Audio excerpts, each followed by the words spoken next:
debate curioso que tiene que ver con el rol de la física en el siglo XXI. Es una cuestión que vamos a abordar desde una perspectiva general, pero también, como estamos en la Bienal de la Real Sociedad Española de Física, si tenemos tiempo también hablaremos de la variable española, que tiene bastantes cosas que analizar. Y lo que haremos en este diálogo será reflexionar sobre lo que somos, reflexionar sobre lo que fuimos, pensaremos si seguimos siendo lo que fuimos, para mejor o para peor, y sobre todo reflexionaremos sobre lo que debemos ser, si es que debemos ser de otro modo. Y para abundar en esto cuento con dos personas muy especiales, que como pueden ver tienen una marca temporal distinta, para tomar muestras distintas. No hace falta enfatizar lo obvio. Y empiezo por la esquina. Ahí está Inmaculada Pérez Pérez, graduada en Física por la Universidad de Sevilla, máster en Fotónicas por la Universidad de Jena, en Alemania, y ahí ella se especializó en nanofotónica y óptica no lineal. Actualmente es Scientific Assistant en esa universidad y trabaja en óptica cuántica y nanoplasmónica para comprender cómo se forman los pares de fotones entrelazados, que son cruciales para las tecnologías cuánticas, ¿no? Aparte de su, digamos, trayectoria investigadora, se ha dedicado también a pensar en colectivo, ¿no? Y ella es una miembro muy activa de la Real Sociedad Española de Física, en el grupo de estudiantes, desde que este se fundara en 2018. Ha ocupado diferentes cargos, pese a su juventud, en el marco directivo. Ha sido secretaria, tesorera, vicepresidenta. Está también implicada en cuestiones de organización en lo que es las sociedades de óptica, como la SPIE y la óptica. Esto le da pues, una visión de conjunto bastante buena para comprender la situación en la que están las físicas y los físicos del siglo XXI, ¿no? Eso por un lado. Por otro, tenemos a alguien que ya pues, digamos, no necesita mucha presentación, que es Pedro Miguel Echenique Landívar. Es una de las principales referencias de la física española. Ha sido coronado con múltiples galardones. El más conocido es el Premio Príncipe de Asturias de Investigación Científica y Técnica. De hecho, lo vemos periódicamente presidiendo el jurado, creo que también este año, presidiendo el jurado. Y ha sido coronado con la cruz de Alfonso X el Sabio. Se ha formado en Navarra, es físico por la Universidad de Navarra, pero ha tenido también estancias en centros como, por ejemplo, en el Cavendish Lab en Cambridge. Y yo también quería destacar una vertiente muy importante en el ámbito de la política y de la organización, porque en el año 80, justo después del Estatuto de Gernika, cuando Carlos Garaikoetxea formó el primer gobierno de Euskadi, él fue consejero de Ciencia y Educación. Y en ese periodo, que duró 4 años, fue arquitecto, yo creo que podríamos decirlo, arquitecto del actual sistema de investigación en el País Vasco, que es un modelo que es referencia en el Estado español. Ha sido fundador del DPIC. Ese DPIC fue después embrión del NanoGune. Y digamos que bueno, pues la investigación en el País Vasco, que como sabemos tiene pues una potencia alta, le debe mucho pues, a ese diseño inicial que hubo en la época del gobierno de Carlos Garaikoetxea y en concreto al rol de Pedro Miguel Echenique Landívar, ¿no? Estoy aquí haciendo Bueno, vamos a poner un poco de contexto. Cuando pensamos en la física del siglo XX, siempre suelo recordar que los físicos hemos ganado los físicos han ganado el premio Nobel en todas las disciplinas del Nobel. Por supuesto, en física, en química también. Pensemos ya el ejemplo de Rutherford, que fue premio Nobel de Química, Madame Curie. En el área de fisiología o medicina hay múltiples ejemplos. Rosalind Yalow, el radioinmunoensayo, Lauterbur con la resonancia magnética nuclear, las posibilidades de imagen, McCormack, el TAC, incluso el descubrimiento de la estructura de doble hélice del ADN, Watson, Crick y Wilkins, ese famoso premio Nobel del año 62, pues es un trabajo que se hizo en el Cavendish Lab, y de hecho Watson y Wilkins eran físicos, y Crick se definía como biofísico. Si pensamos, por ejemplo, en economía, el primer premio Nobel de Economía fue para Jan Tinbergen, que había trabajado con Ehrenfest, hermano, por cierto, de Nicolás Tinbergen, premio Nobel de Medicina, ¿no? Y si vamos al premio Nobel de la Paz, pues tenemos el caso de Sájarov, Joseph Rotblat, e incluso, si pensamos en el premio Nobel de Literatura, tenemos que recordar que el premio Nobel de Literatura de 1904 fue para José Echegaray Izaguirre, fundador y primer presidente de la Real Sociedad Española de Física y de Química. Si ampliamos un poco más el foco, pues encontramos a gente como Wegener, físico también, que es el autor de la teoría de la deriva de los continentes, es decir, alguien que ha creado una revolución en el ámbito de la geología. O si pensamos en personajes como Luis Álvarez, premio Nobel de Física en 1968, Luis Álvarez es el autor y el descubridor de la idea de que la extinción del Cretácico fue causada por un meteorito. Pensamos, por ejemplo, en la genética, las contribuciones de Schrödinger, de mucha gente que ha dado, digamos, las bases fundacionales de la actual investigación en genómica. Y si pensamos, por ejemplo, también en figuras como la de Albert Einstein, que han dado giros en la historia, ¿no? Con su trabajo, y pensamos en todo ese complejo científico-militar norteamericano que a mediados del siglo XX pues, gobernó mucho de lo que pasaba en el mundo, pues nos damos cuenta de que la física ha sido realmente la disciplina estrella en el árbol de la ciencia en general. Entonces la primera cuestión que les quiero poner a nuestros invitados es si seguimos siendo tan importantes ahora como lo fuimos en el siglo XX. Pedro, quizá, empezamos contigo. Bueno, si algo hemos aprendido,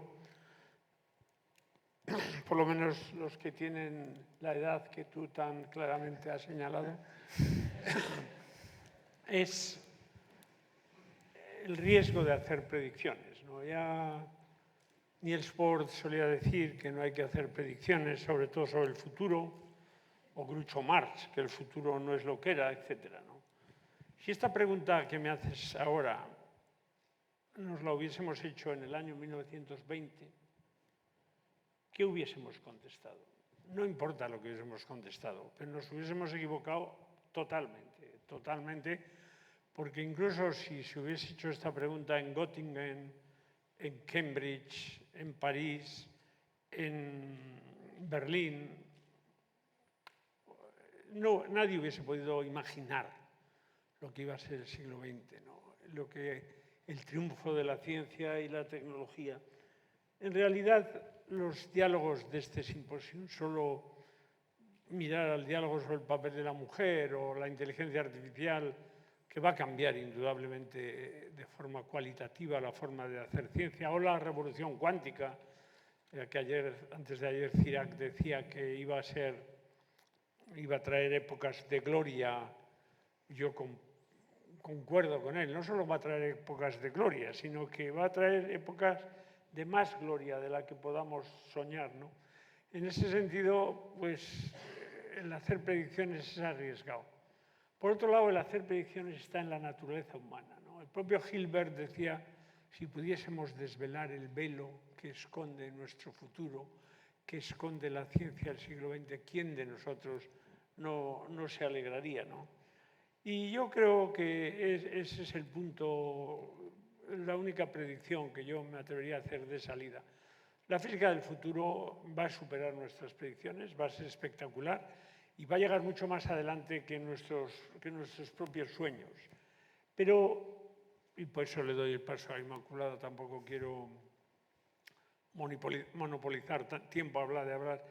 Yo creo que más importante que intentar adivinar cuál va a ser nuestro papel, qué épocas gloriosas vamos a tener, es acertar con los conceptos básicos que definen qué es un físico. Si es que se puede definir en estos momentos explosivos de triunfo de la ciencia en general y de la física en particular, y más que pensar cuál es lo equivalente a la teoría cuántica, a la teoría de la relatividad, etcétera, y eso la Real Sociedad Española de Física y Química tiene mucho que aportar. En cualquier caso, si decides empezar un programa sobre lo que yo voy a decir, yo no estoy disponible, pero es encontrar qué tipos de personas y acertar qué tipo de educación serán las más adecuadas para que los descubrimientos del futuro igualen o superen a lo que hemos encontrado en el siglo pasado. Inmaculada, tú has vivido casi toda tu vida, por lo menos la vida consciente, toda en el siglo XXI y bueno, empezaste a hacer física seguramente con referencias pues, del siglo XX. ¿Y cuál es tu pálpito de tu rol como física en el siglo XXI? ¿Tienes la sensación de que estás pisando un área, una disciplina que es central en la ciencia actual o no? ¿O por lo menos ves que ese rol es distinto del que tenían en el siglo XX, que habrás visto en los libros y en la historia? Una muy buena pregunta. Como física joven, como física del siglo XXI, yo siento que los físicos de hoy en día que nos estamos formando ahora mismo somos menos multidisciplinares de lo que eran anteriormente. O sea, mencionabas, ¿no? Hemos visto físicos en muchísimos premios Nobel, incluido un premio Nobel de Literatura. Y a día de hoy me da la impresión de que, como la sociedad funciona, no tienes lugar a cultivar con tanta profundidad tantas diversas materias, ¿no? De aprender sobre física, aprender sobre biología, literatura, también porque ya estamos en un nivel de desarrollo de la ciencia donde todo es tan profundo que es, o sea, no quiero decir imposible, pero muy difícil tener un conocimiento suficiente como para llamarte experto y desarrollar ciencia competitiva en diversos campos, ¿no? Entonces, creo que en ese sentido los físicos de hoy en día tenemos que aceptar que estamos aprendemos o hacemos un campo de ciencia que sigue siendo fundamental, pero nosotros como individuos ya no somos lo mismo que la física, ya no somos esa persona tan polivalente. Somos polivalentes a nivel de lo que ahora llamamos soft skills, de capacidades y cualidades, pero no somos tan polivalentes en cuanto se refiere a como el portafolio de conocimiento que tenemos. Entonces creo que tenemos que entendernos a nosotros mismos como individuos dentro de un grupo, el grupo a lo mejor de todos los físicos o el grupo de tu grupo de investigación, que entonces ya con el colectivo sí somos multidisciplinares, sí estamos en el centro, sí estamos cubriendo todas las ramas, pero a nivel individual creo que nos quedamos un poco más en algo más concreto, más atomizado, más de esta es mi rama de expertise, esto es lo que yo sé sobre todo y obvio pues sé un poquito más, pero no sé lo suficiente como para poder llamarme experto o experta en varias disciplinas y poder contribuir de forma meaningful, como valerosa. Pero esa capacidad para el reduccionismo, Pedro, que siempre hemos tenido, ¿qué pasa? ¿Se nos pierde ¿O ya nos hemos empachado tanto que ya no podemos tragar más? ¿Ha cambiado eso? Bueno, esta es una pregunta que provocaría una explosión, una discusión si en esta sociedad hubiese participantes de varios sectores. Creo que la Sociedad Española de Física no es muy frecuentada por los físicos de partículas, con lo cual, o sí, hay muchos físicos de partículas aquí en la audiencia. Bueno, lo suficientes para no provocar una explosión de respuesta. A ver, lo que hemos aprendido, ¿qué hemos aprendido desde el punto de vista de la física y de la concepción de la naturaleza en el siglo XX? Yo, si tuviese que resumir, diría dos cosas. Primero, los constituyentes últimos de la materia son pocos, obedecen a leyes de gran simetría y esas leyes son las que gobiernan todo. También la biología, frente a lo que creía Niels Bohr. Pero por otro lado, y esto es reduccionismo, por otro lado hemos aprendido que el mundo de las cosas, tanto en lo inanimado como en lo animado, es infinito, debido a la emergencia de propiedades nuevas que son consistentes con las de los constituyentes, son reducibles, pero no son deducibles de las propiedades de los constituyentes. Hace falta un esquema mental diferente. Y esta tensión entre reduccionismo y emergencia ha gobernado el siglo XX. Obviamente, la estructura de doble hélice del ADN es un triunfo del reduccionismo, y no digamos el modelo estándar, los teoremas de Nether, de simetría, etc., ¿no? Pero yo me atrevería a decir, y aquí es que realmente la emergencia es lo que caracteriza el siglo XX, ¿no? Estas direcciones de la ciencia ha llevado a un siglo XX en que ha sido el triunfo de la gran ciencia y el triunfo de la pequeña ciencia. Y ese triunfo, cuando ha crecido tanto, llegó un momento a que hubo un conflicto entre estas dos líneas de la física, cada uno con sus grandes campeones.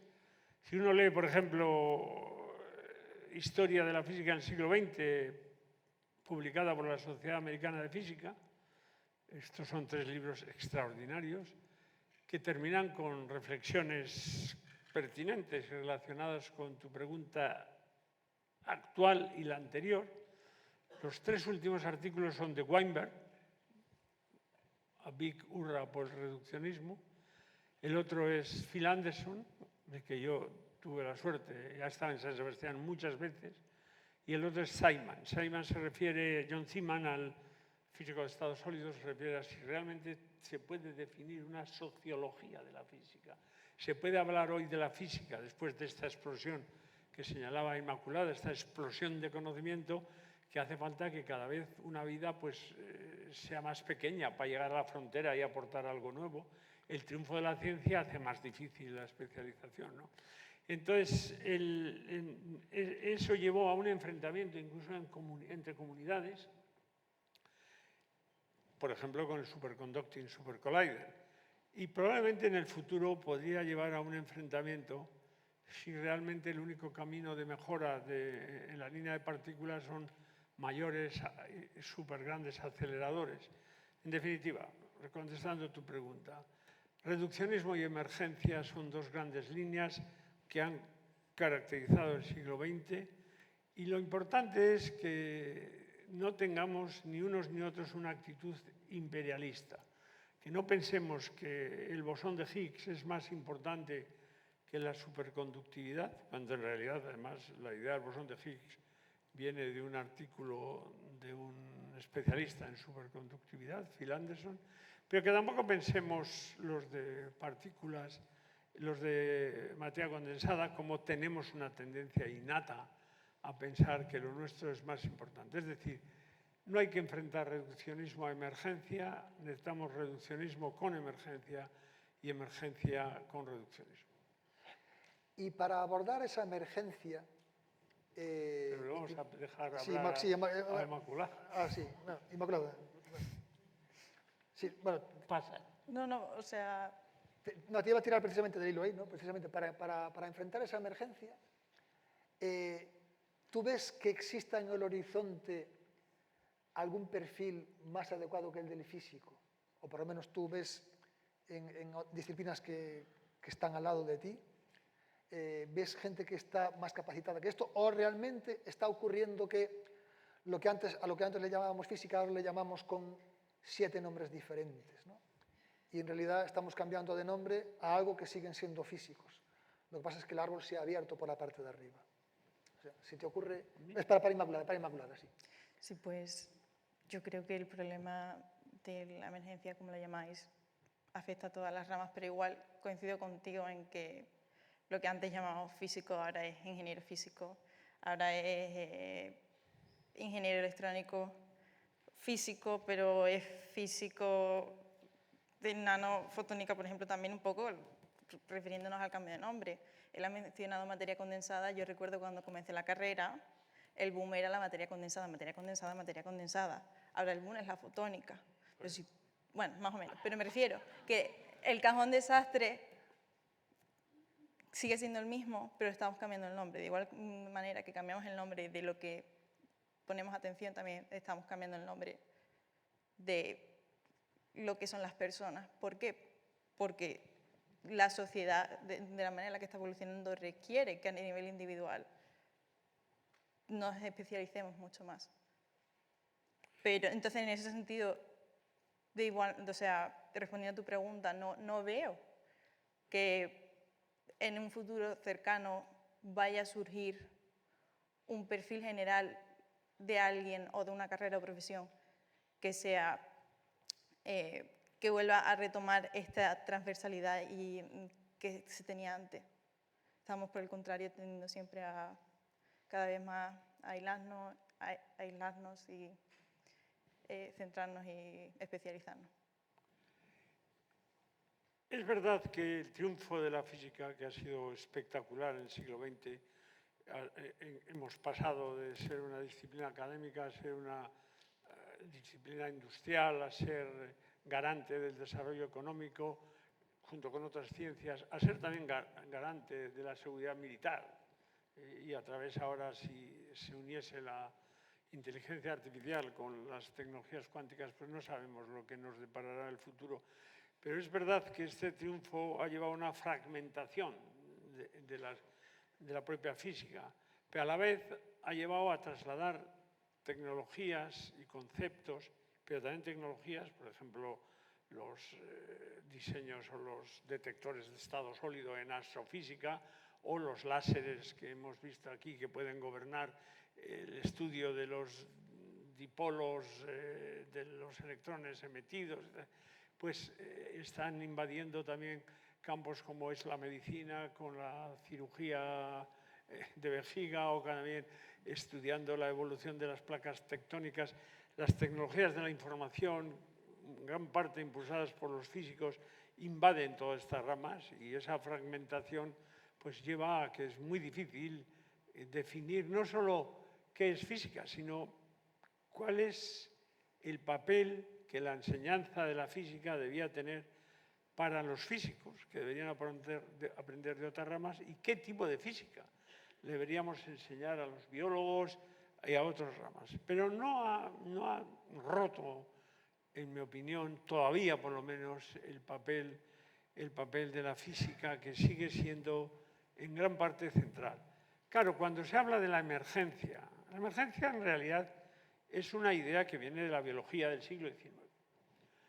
Pero luego físicos eminentes, en gran parte liderados por Phil Anderson o Laughlin o Schiffer, otros, la trasladan y la refinan, de forma que hoy la emergencia está en no solo las ideas de la física influencian la propia física hacia campos que antes no eran considerados fundamentales, y entendemos que tan fundamental es un campo como otro, que hay democracia entre las ciencias, que la física de partículas no es más fundamental que la física de materia condensada, ni que la física de materia condensada es más fundamental que la química. Y lo que decía Dirac, que la química es física aplicada, no es correcto, porque si nosotros redujésemos la química a la física, lo podríamos hacer. El precio sería perder toda la fascinación de la química. Lo mismo que reducir la biología a la química.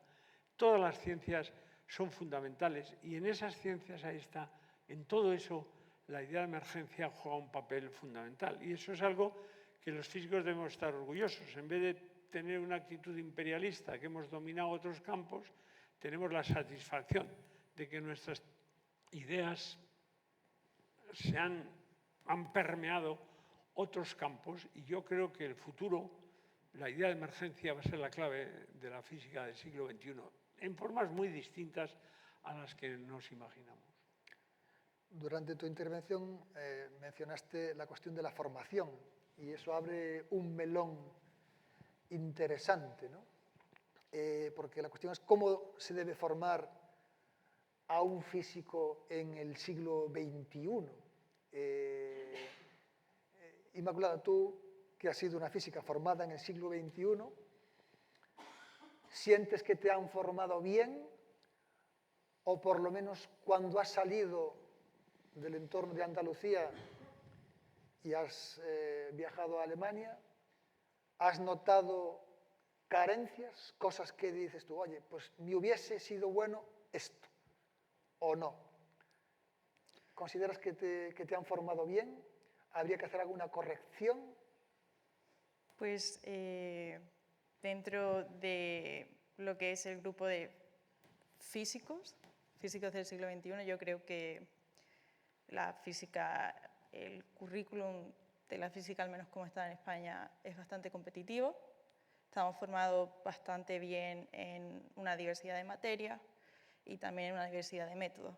Tocamos laboratorio, tocamos teoría, tocamos muchísimo desarrollo matemático y creo que eso nos hace personas muy bien formadas y personas que somos muy válidas y muy útiles a la hora de seguir desarrollando física.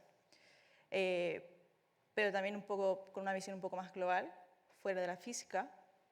Creo que igual incidir un poco más, sobre todo en los años primeros, en comprender o conocer un poco más de otras ciencias, podría ayudarnos a tener después una visión más global.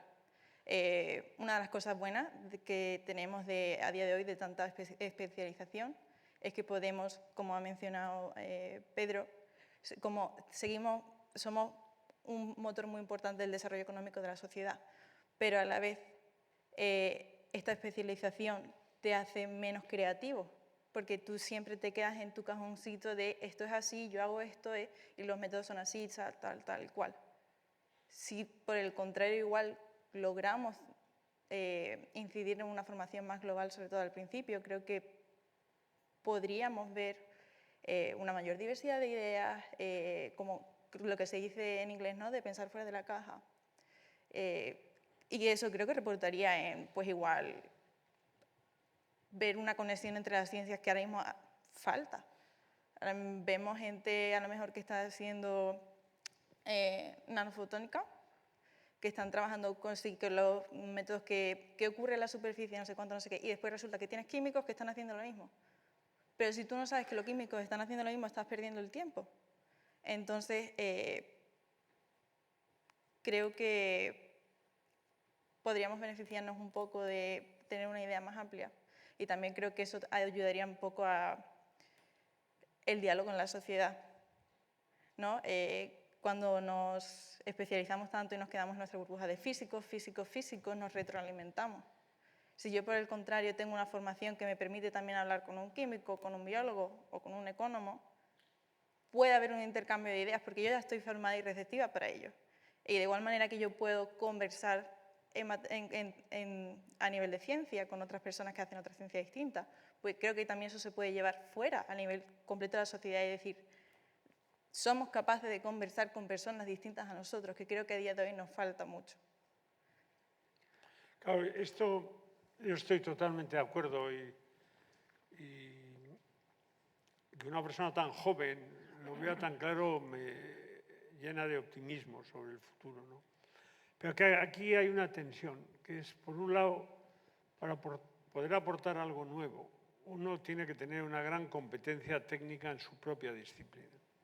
Sin una competencia técnica fuerte en la propia disciplina, ideas aparentemente geniales no suelen ser más que triviales repeticiones, cuando no atrevidas ignorancias. Pero, por otro lado, yo leía hace muchos años, y he vuelto a releer, un libro de uno de mis héroes, Max Perutz. Max Perutz es el profesor, el director uno de los directores de Watson y Crick, ¿no?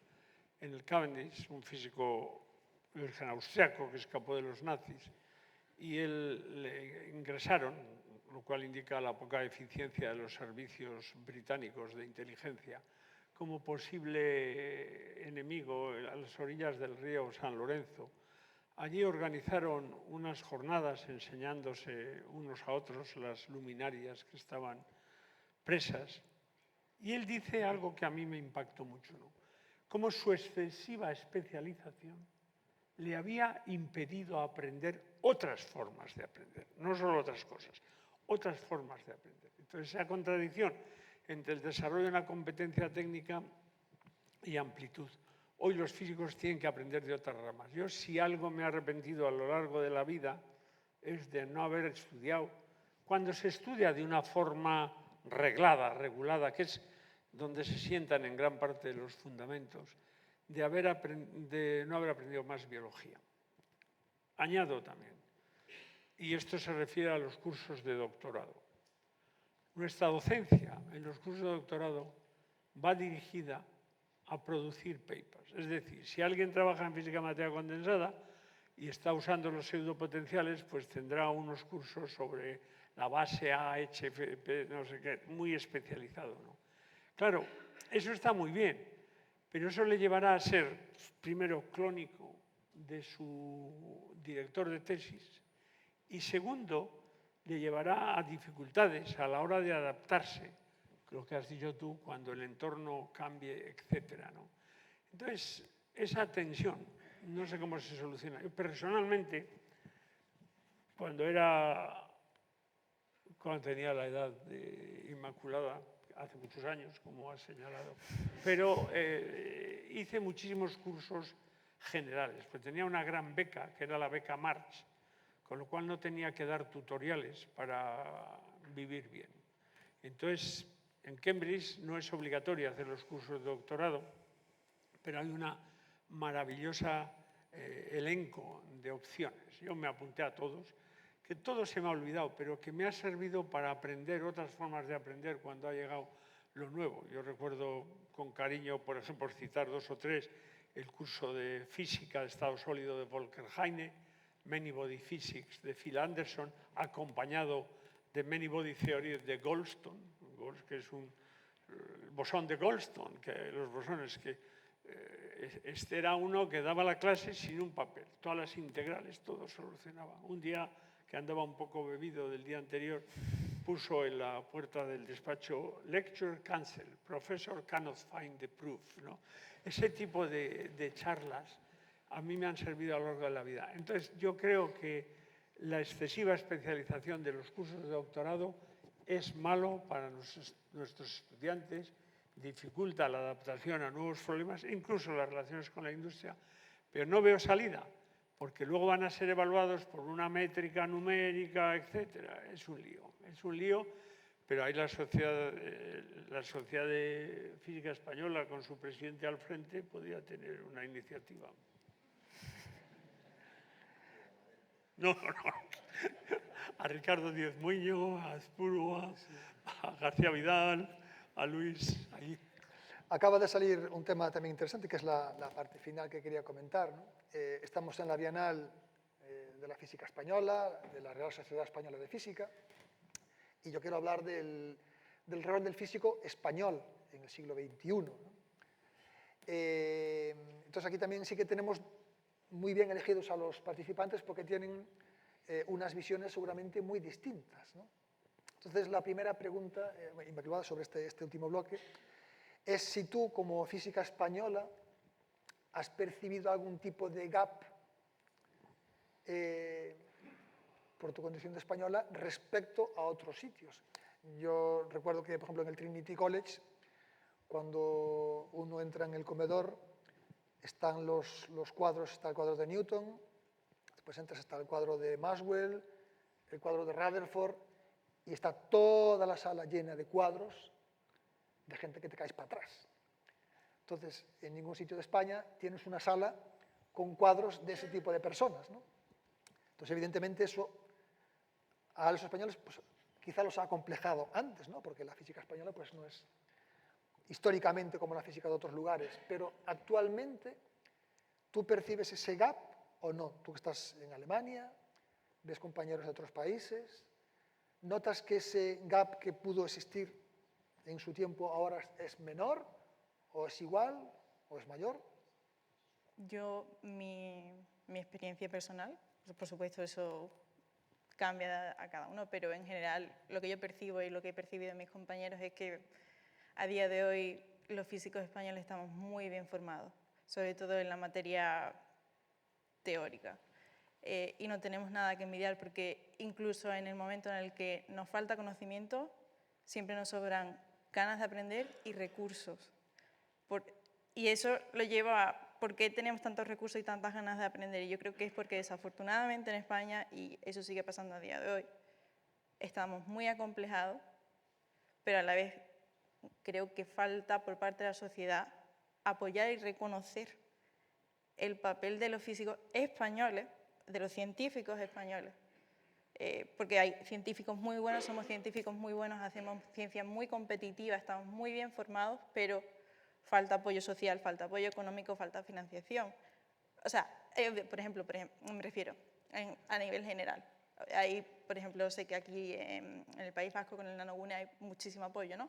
Pero a nivel... Nanogune y otros centros. Me refiero, sí, pero hay sitios locales, excepciones, donde sí se apoya, pero a nivel nacional todavía nos sigue faltando ese empuje de decir, somos muy buenos en lo que hacemos, pero hay que apoyarlo y nosotros a nivel personal nos lo tenemos que creer, tenemos que reconocer lo que somos, tenemos que reconocer que estamos haciendo buena ciencia, estamos haciendo ciencia competitiva y tenemos que estar a la vez que nuestros colegas científicos británicos, estadounidenses, alemanes. Obvio, todavía nos falta ese apoyo económico o material a nivel del colectivo nacional, pero a nivel de formación ya estamos ahí. Entonces tenemos que seguir avanzando en cómo nosotros nos vemos a nosotros mismos y yo creo que en el momento en el que logremos resolver eso y logremos mayor apoyo social, España va a ser una muy buena potencia de física, porque ya lo es. Yo estoy de acuerdo con lo que dice Inmaculada, que yo resumiría desde mi óptica. En España hay grandes científicos, pero España no es un país grande en ciencia. No es un país grande en ciencia porque falla varias cosas. En mi opinión, la arquitectura institucional, que está sobreregulada. La Universidad Española, nuestros centros están sobreregulados e infrafinanciados. Sin ánimo de desatar una tormenta política con esta afirmación, el País Vasco en gran parte es una excepción, aunque no en todo, respecto a esta arquitectura institucional burocrática. Es verdad que los científicos españoles, cuando salen al extranjero, brillan, es verdad. Yo he ayudado a muchos españoles, también a vascos, a ir, por ejemplo, al Imperial College, a Cambridge, y sí, algunos están aquí.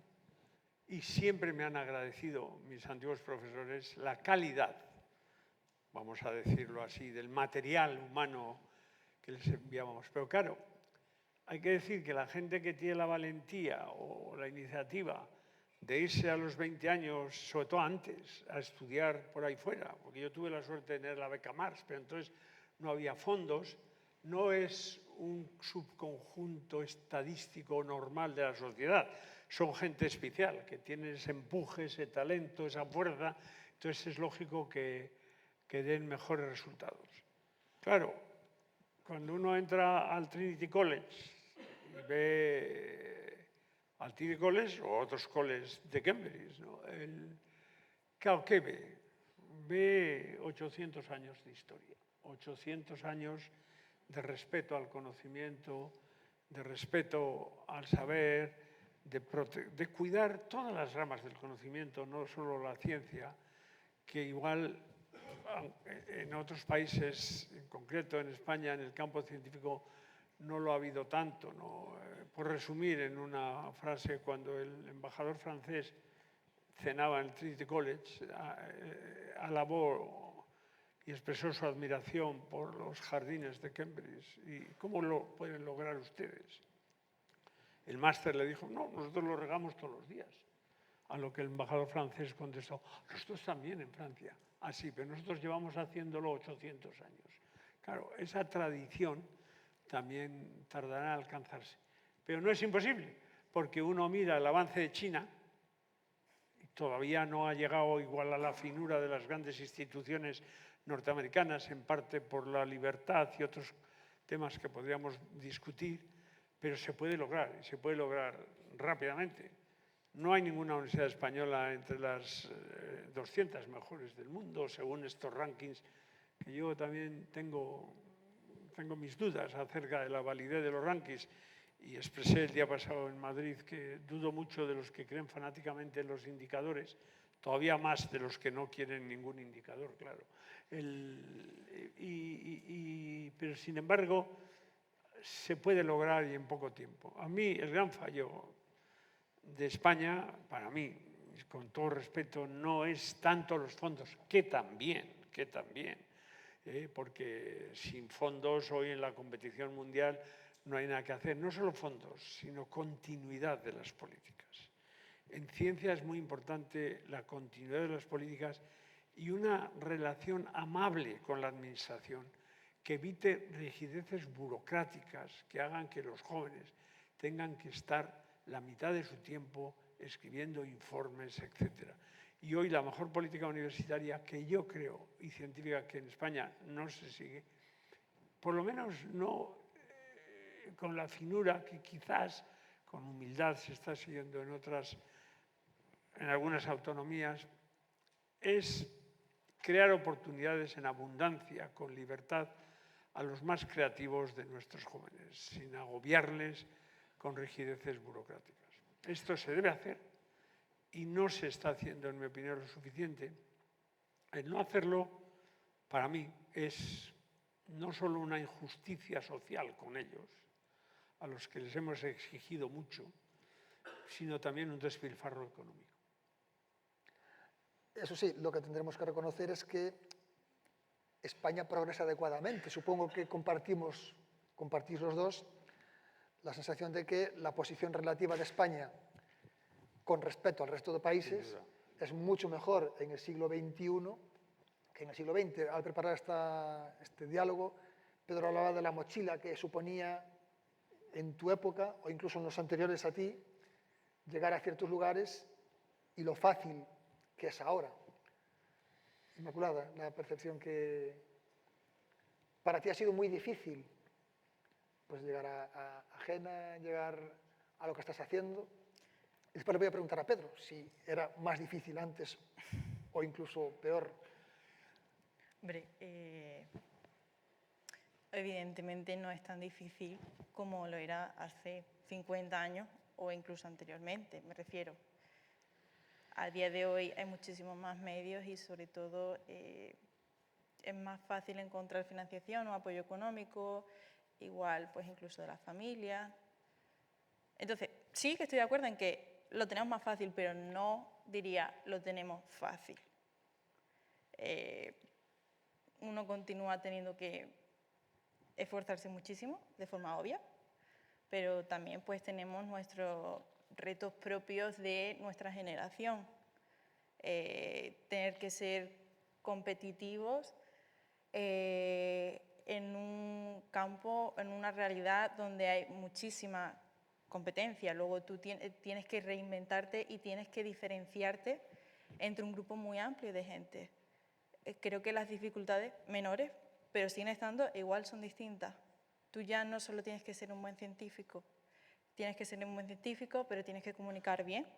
Tienes que comunicarte bien con tus compañeros, tienes que comunicar bien con la audiencia, tienes que comunicar de forma clara, tienes que ser capaz también de entender lo que estás haciendo, de tener una visión global de lo que están haciendo los otros, de diferenciarte para enseñar que lo que tú estás haciendo no es lo mismo que lo que está haciendo este otro grupo, aunque muy probablemente lo sea.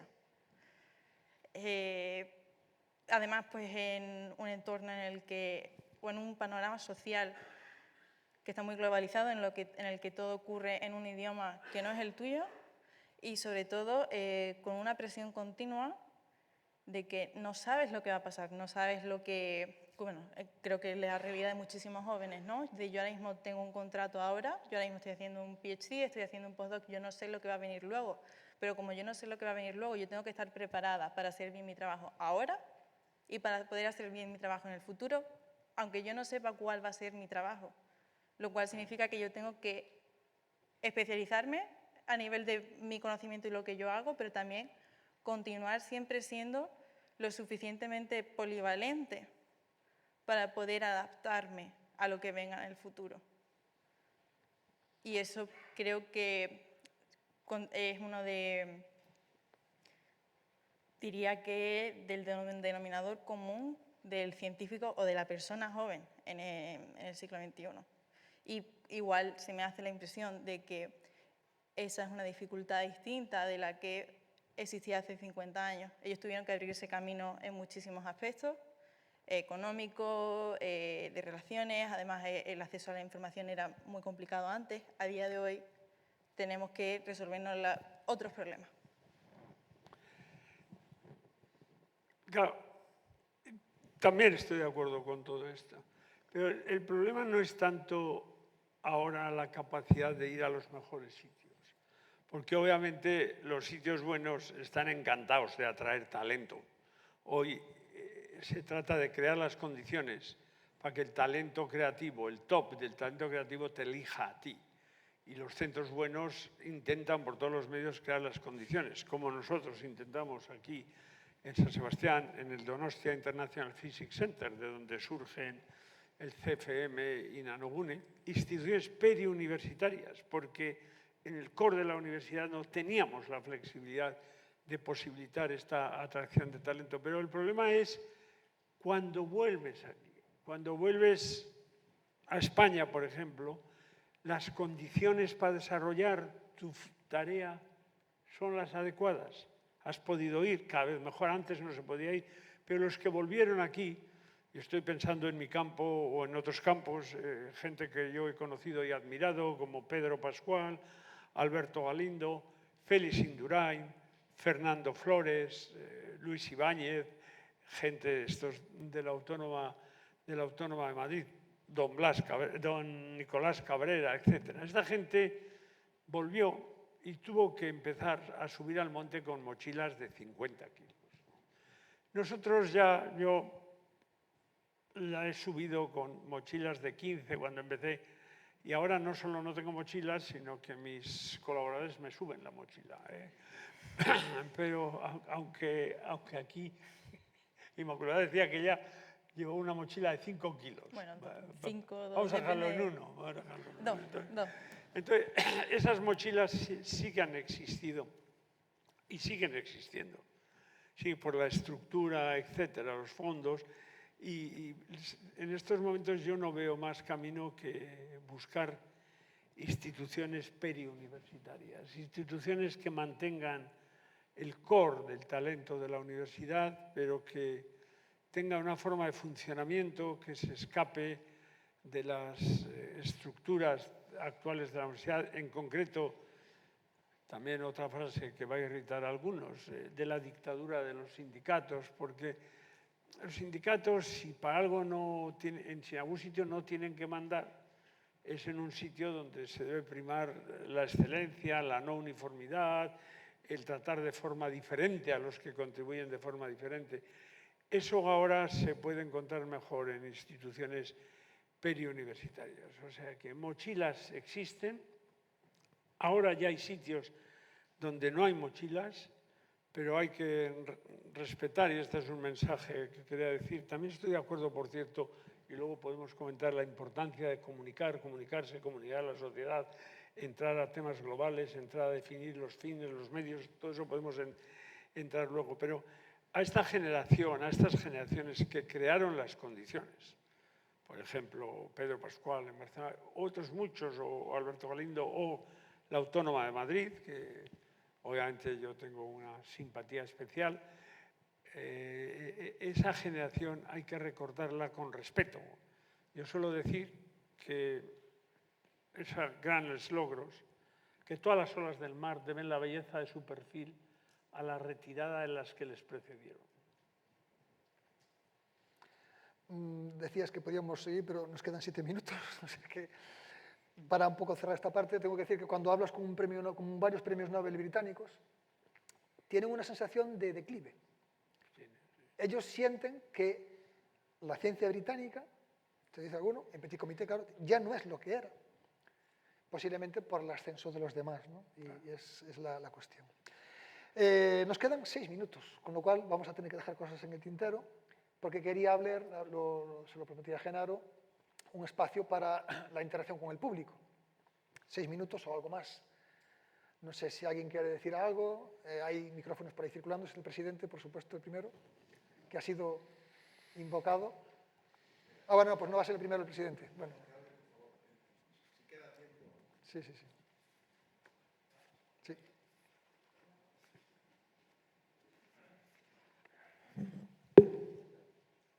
Nada, ahora sí.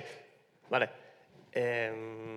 Joder, habéis mencionado un montón de temas y la verdad es que tengo un montón de preguntas, pero... Y los que quedan... Sí, sí.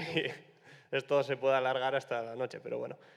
Se ha mencionado mucho el reduccionismo como, digamos, un movimiento en cierta forma filosófico, y creo que es algo que se ha mencionado también, que está en cierta forma instalado dentro de la propia física, en la raíz de la física, y creo que de alguna forma toda la gente que estudia física toma una posición filosófica reduccionista sin ser consciente de que la está tomando.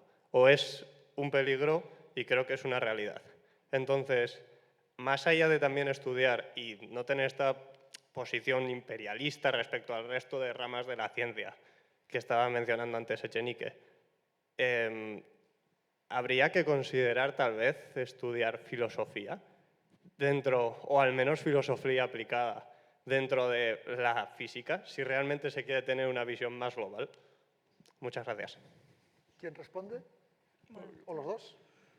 Hay que estudiar historia de la física.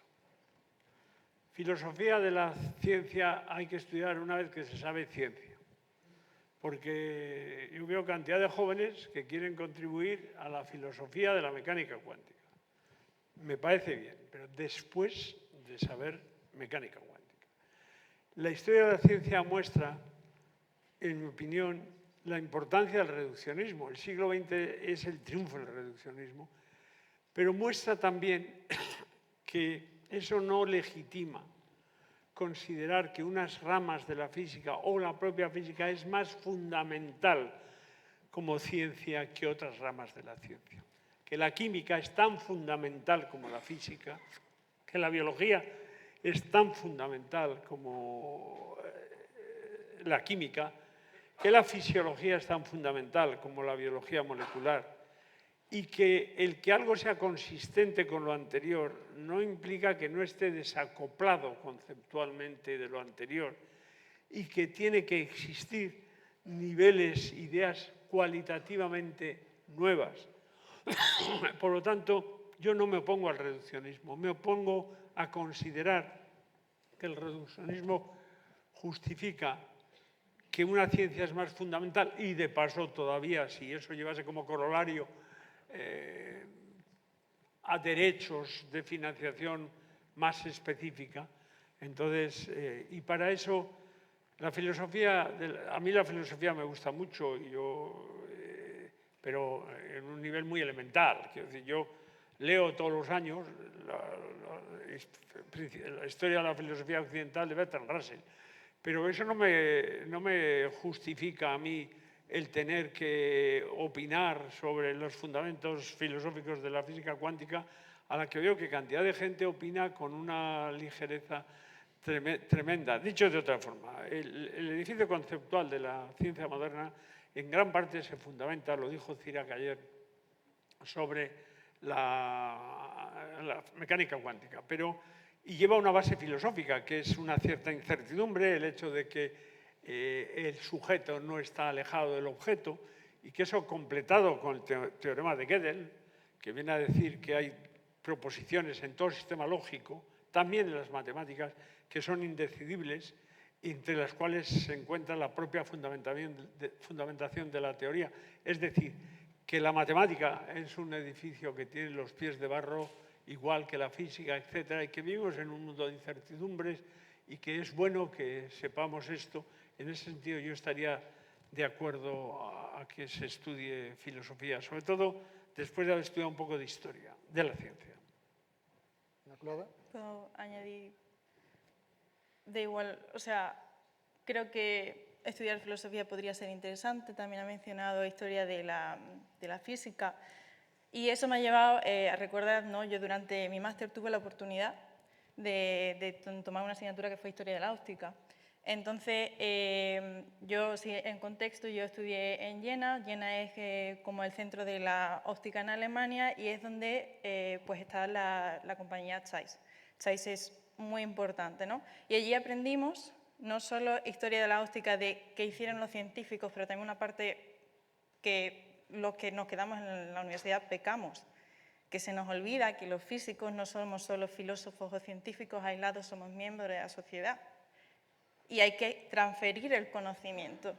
Entonces, de igual manera que nos preguntamos, y sería muy positivo estudiar de forma obligatoria a lo mejor filosofía, creo que también sería muy positivo que de igual manera que tú tienes que estudiar filosofía, tengas que estudiar una materia más aplicada y más relacionada con aplicaciones directas a la sociedad, ya sea, eso no lo sé, pero se lo dejo a los expertos, economía, emprendimiento, cosas así, que de igual manera que tú seas capaz de entender desde un punto de vista filosófico y fundamental lo que tú estás haciendo, también seas capaz de entender que lo que tú haces tiene una aplicación muy directa y un impacto muy real en la sociedad y tú tienes que estar formado también para poder ser capaz de salir de la universidad y ser un miembro que pueda contribuir a la sociedad. Que no sea solamente que tú sepas sobre tu materia, que sepas aplicarla y que sepas contribuir. Entonces, no solo quedarnos en la filosofía, pero también en el otro punto. Presidente. Hay varios. No pero que queremos ser el presidente. No te cortes, Viña, no te cortes. Yo tengo otra. Pero si puedo aprovechar y llevando la cosa a mi propio campo, a nuestro propio campo, como estamos en la Bienal de la Sociedad Española de Física, a Inmaculada no solo tengo que preguntar porque he interaccionado mucho con ella en estos últimos años. Pero es una cuestión que no me planteo yo solo, sino que, ya que estamos en el país, en Euskadi, incluso el director de la Fundación BBVA dice que en España tenemos un problema de asociacionismo también. Y yo sé que Inmaculada cree en ello. Entonces yo me pregunto, ¿por qué pasa esto? ¿Y cuál es la razón? Y eso es una cosa muy importante para lo que estáis diciendo ahora mismo, cómo penetrar en la sociedad, cómo hacernos ver, cómo influir en eso.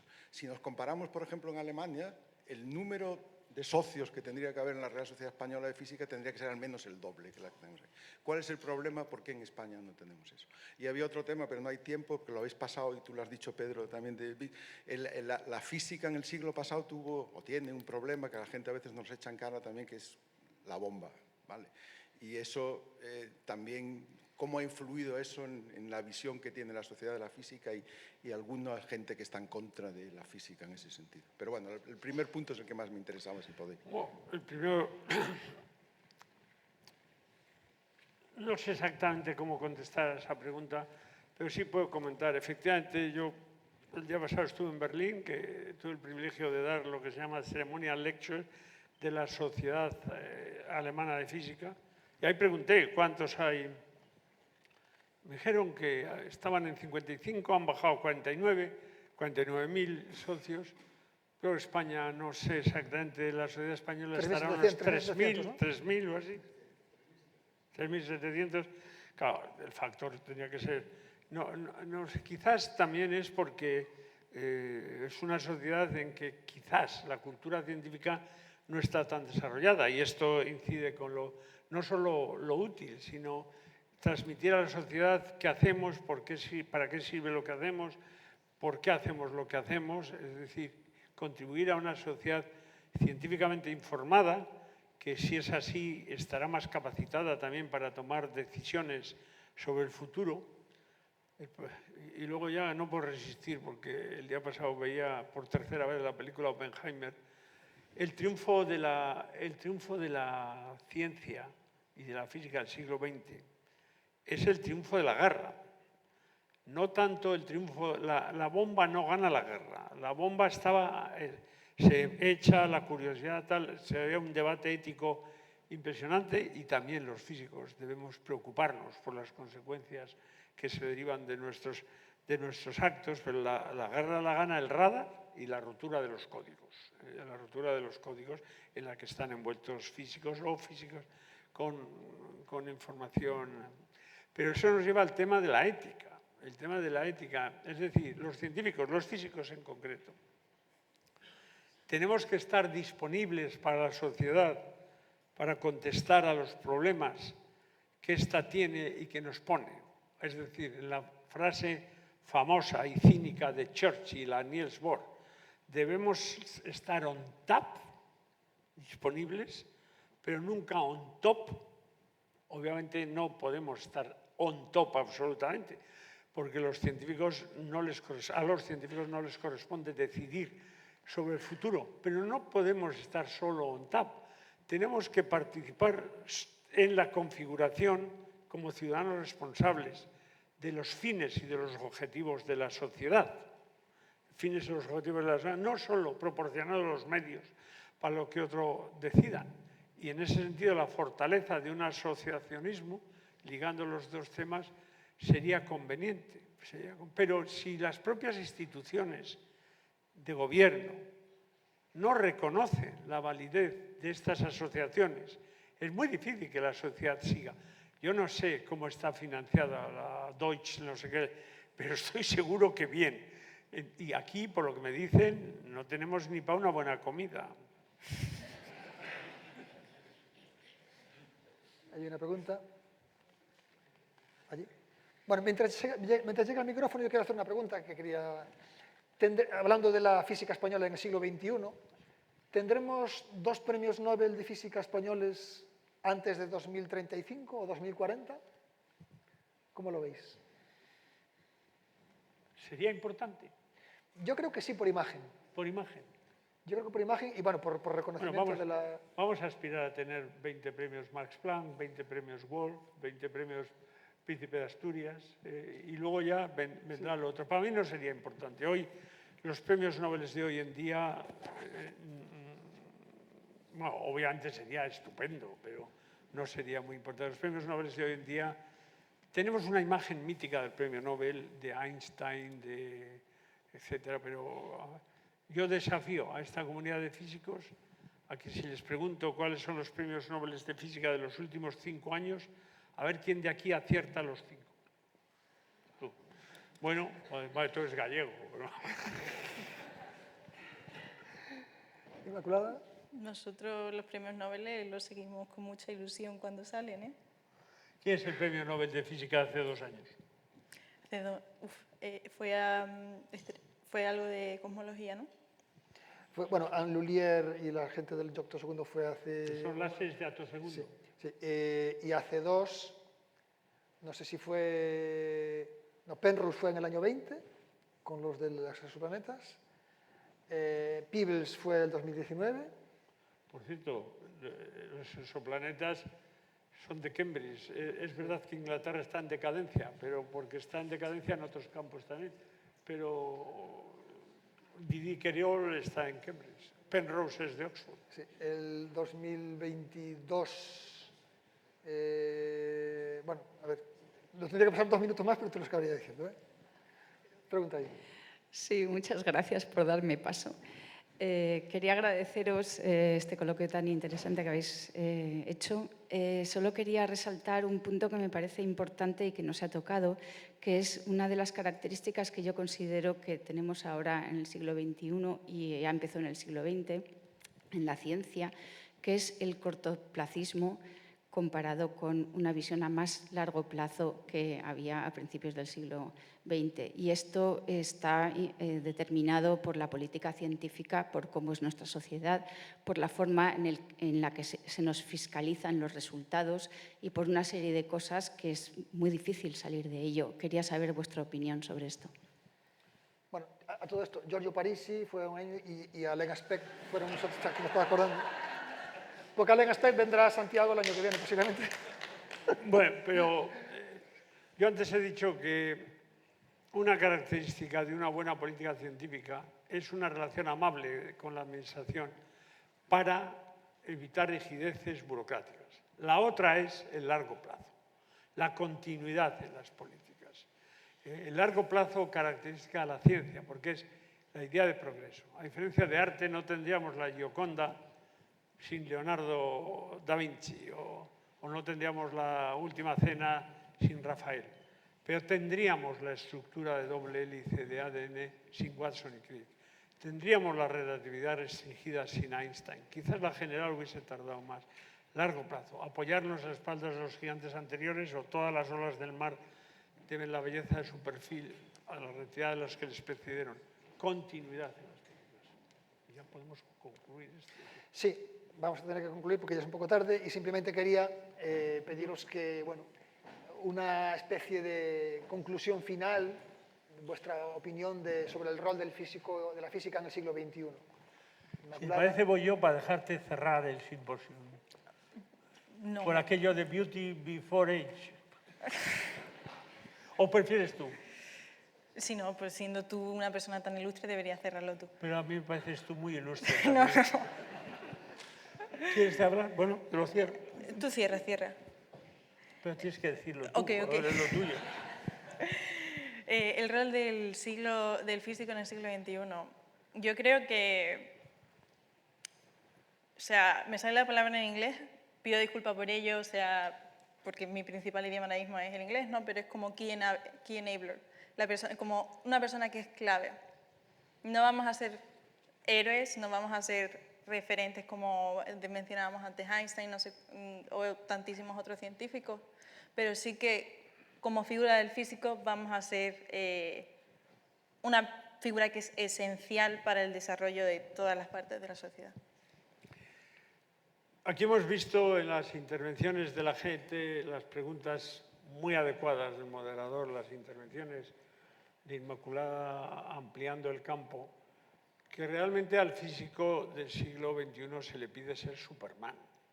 Pues se nos pide ser versátiles, interdisciplinarios, tecnológicamente competentes, capaz de comunicar, capaz de avanzar el conocimiento, capaz de responder a las necesidades de la sociedad con una actitud ética, etc. Esto es una tarea impresionante. Yo me siento impresionado ante lo que se nos pide, ¿no? Y quizás no podamos contestar con esta amplitud, pero lo que sí yo quisiera enfatizar es el privilegio de ser científicos, el privilegio de ser físicos, que nos lleva a comprender la naturaleza, a disfrutar de la belleza de la naturaleza. Obviamente eso no significa, como algunos dicen, como disfrutamos tanto de nuestro trabajo, no importa que no nos paguen. No, porque la señora Botín, estoy seguro que disfruta de su trabajo y no se restringe un sueldo expansivo o incluso obsceno, ¿no? Pero el privilegio de ser científicos y tener acceso a la importancia económica, la importancia social, la importancia intelectual, la importancia cognitiva y también a la belleza de este universo es un privilegio que tenemos, que la Real Sociedad Española de Física debía, en mi opinión, enfatizar. Y yo enfatizo, yo me siento un privilegiado, volvería a elegir física, elegiría historia también, si tuviese que empezar. Y nada más. Muy bien.